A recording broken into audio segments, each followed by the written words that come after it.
The conclusion to the left is most weakened by which of the following? What is the conclusion?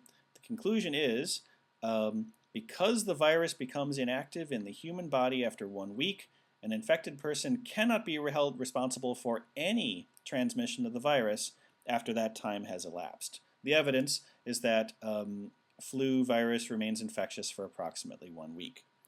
So we're talking about the flu virus in the human body, and then we draw a conclusion about how someone can't be held responsible for any transmission of the virus. If we need to weaken it, my guess is going to be that maybe there's some other way to transmit the virus aside from having it in the human body. Maybe, I don't know, you can send influenza in the mail or something. I don't know.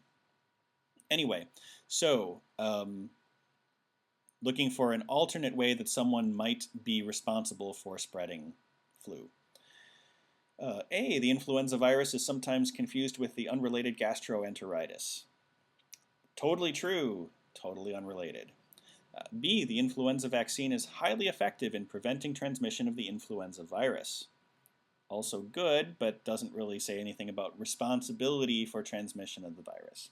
C, because the influenza virus mutates, a vaccine that is effective in preventing transmission of the virus 1 year may be ineffective a year later.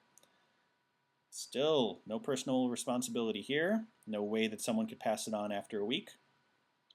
D, the influenza virus can remain infectious for longer than a week at temperatures below that of the human body.